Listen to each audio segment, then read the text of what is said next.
It's been a whole thing of me, like, since I was young. So that's kind of been one of my motivations to even, be working as hard as I work, And it's cool to see them reap the benefits of whatever's been going on with me. What's good tout le monde, welcome back pour cette nouvelle vidéo. J'espère que tu vas bien. Aujourd'hui on se retrouve pour une nouvelle vidéo de biographie. Je peux dire même une vidéo assez spéciale puisqu'on va parler d'un artiste que beaucoup considèrent comme un rookie. Ça fait pas non plus depuis si longtemps qu'il est dans le rap game. Et je dois vous avouer que niveau info sur Baby Keem, il n'y avait pas vraiment grand chose. Mais ne t'inquiète pas parce que j'ai fait les recherches nécessaires pour qu'aujourd'hui on puisse parler du cousin du GOAT. Aujourd'hui nous allons parler de Baby Keem. Let's go! Let's go!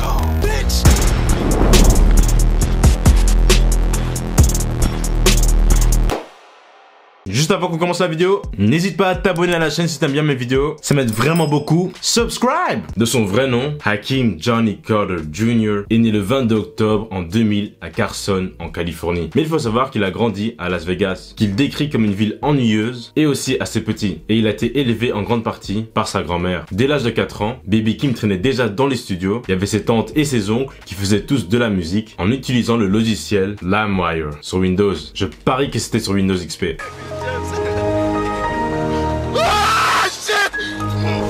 LimeWire en gros est un logiciel où lequel tu pouvais travailler sur ta musique gratuitement et voilà, beaucoup de gens l'utilisaient en fait au début des années 2000 et voilà, ça c'était pour l'anecdote. I was raised with my grandmother for the most part and then I kind of flipped around.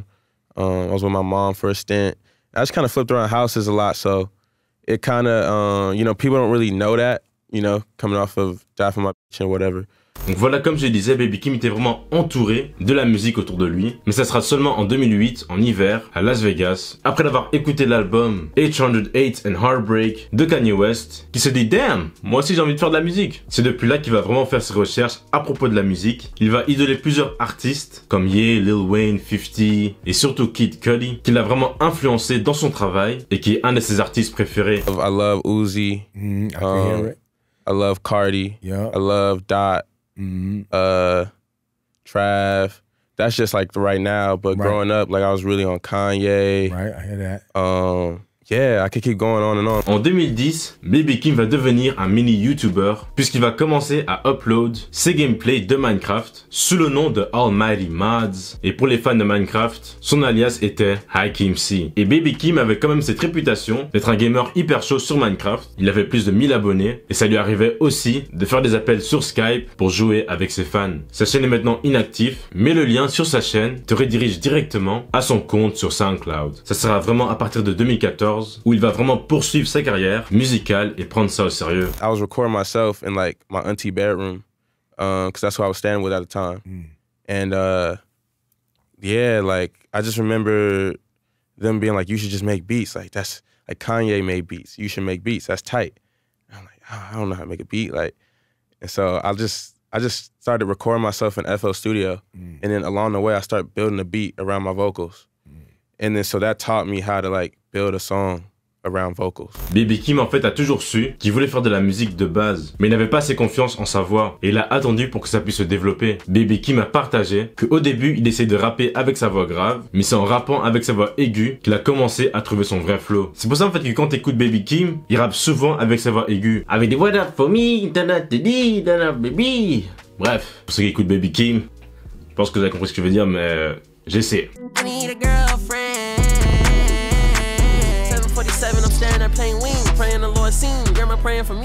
À 15 ans, sa grand-mère va lui prêter 300 $ et c'est avec cet argent qu'il va s'acheter le matériel nécessaire pour commencer à enregistrer des sons. Bon, il faut savoir que niveau matériel, c'était pas une qualité de malade, surtout avec un budget de 300 $. Depuis là, il commence à écrire et il trouvait des instrus en ligne. Après, il en créait lui-même aussi. Et c'est comme ça qu'il a sorti son tout premier son, Come Through. Et malheureusement, ce son n'est plus sur internet et il espère que personne ne puisse le retrouver. Parce que ce son lui rend mal à l'aise. Et ouais les amis, j'essaie de chercher ce son, mais sans succès. Dites-vous aussi que durant cette période, Baby Keem va envoyer ses sons à son cousin Kendrick Lamar. Après ça, Baby Keem va sortir 4 EP sous son vrai nom, dont Hakeem Carter, au cas où t'as oublié. Il va sortir un en 2017 et 3 en 2018. Le premier sera OCT ou Act. Bon, j'avoue, je sais pas trop comment le prononcer. Dans ce EP, c'est un peu le même style au niveau flow et rythme dont on a l'habitude d'entendre du Baby Keem qu'on connaît au jour d'aujourd'hui. 2 mois après, il va sortir Midnight en janvier 2018. Cet EP aussi, c'est la même énergie et on ressent qu'il est beaucoup plus confiant. 20 avec l'EP Midnight. Il a aussi reçu un mini buzz en ligne. 4 mois après, il va sortir le EP No Name. Dans ce EP, on peut dire qu'il chante plutôt de rapper. Et après ça, il va enlever ses 3 projets de Apple Music et Spotify, etc. Mais j'ai check et ils sont encore disponibles sur SoundCloud. Donc si tu veux aller les écouter, go sur SoundCloud. En juillet 2018, il va adopter le nom Baby Keem avec donc ce 4e EP intitulé Heart of Darts. Et Baby Keem, en vrai, après la sortie de ce EP, le gars il critique grave ses anciens projets en disant que ces 3 autres projets n'avaient pas vraiment de fond. C'était juste des sons dans lesquels il s'est dit bon vas-y ces sons là je vais juste les sortir. Juste comme ça en fait. Et dans Heart of Darts, ceci n'est pas du tout le cas. Dans ce projet il y a vraiment un fond. On ressent vraiment une personnalité dans ce projet. Surtout avec le son le plus connu dans ce projet, le son Baby Keem.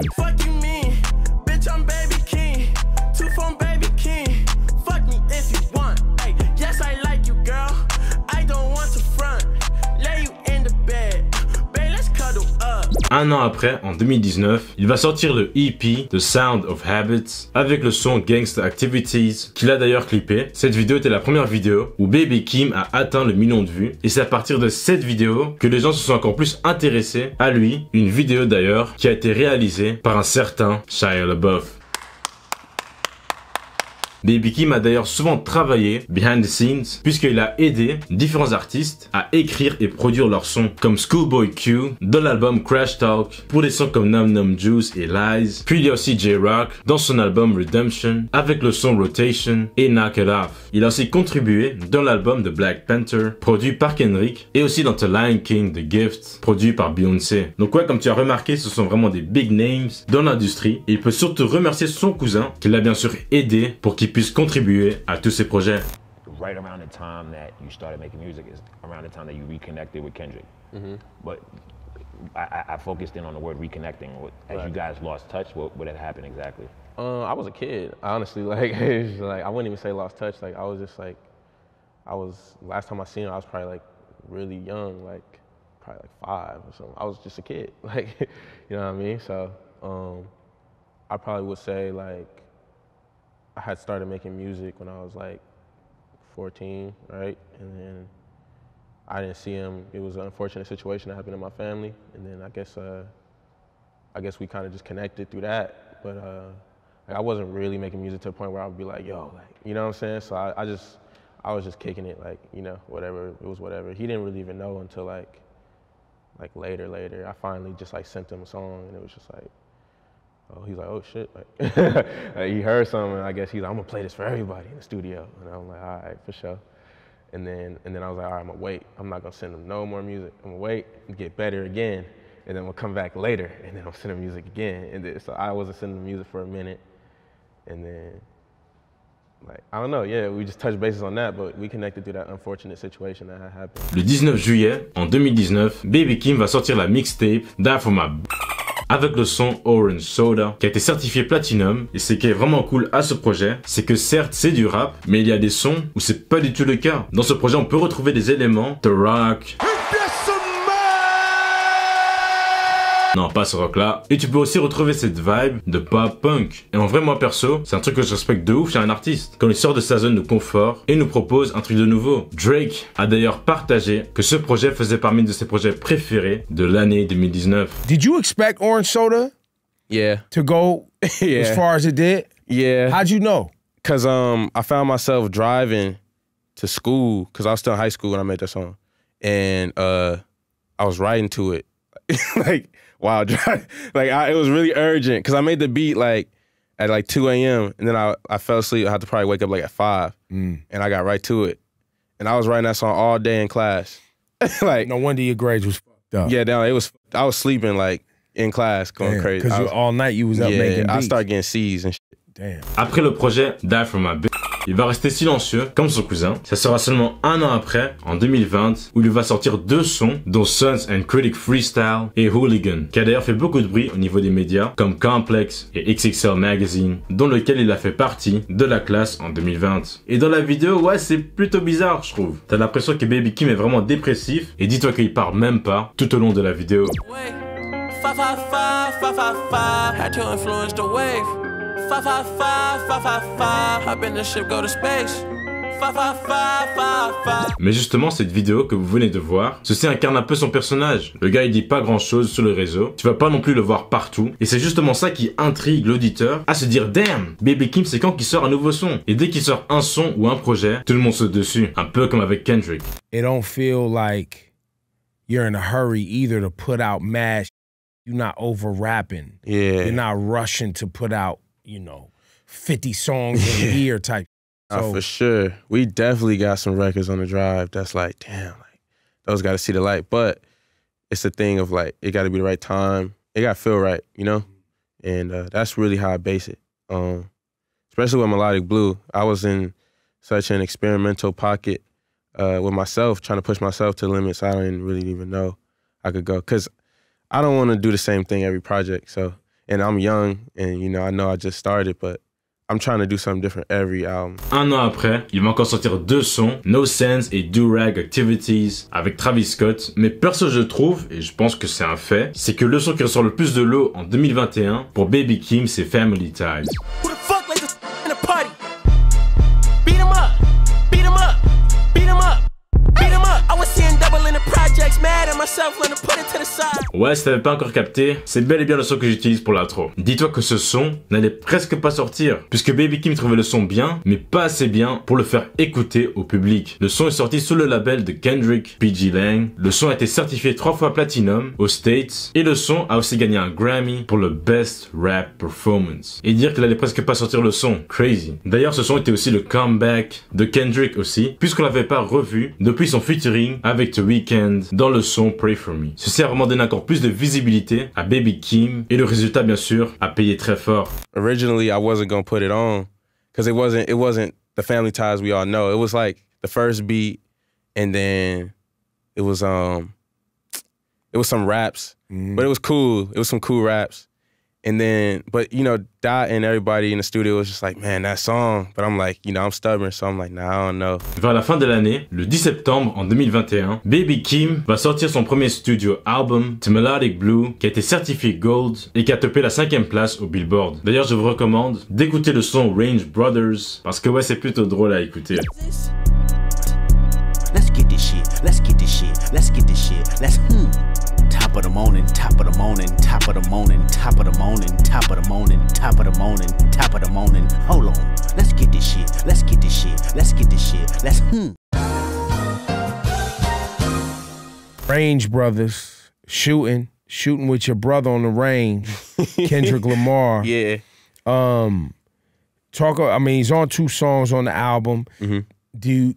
When Kendrick appears on a Baby Keem album, is that because he hears some shit and he's like, this ain't getting out the door without me because this is so crazy, I gotta be on it? Yeah. Or is young cousin like, yo, big cousin, jump on this joint? Man, I leave it up to him, man, because at the end of the day... So it is that it's so fire, he want to be on it. I leave it up to him because it's a thing where it's like, we so...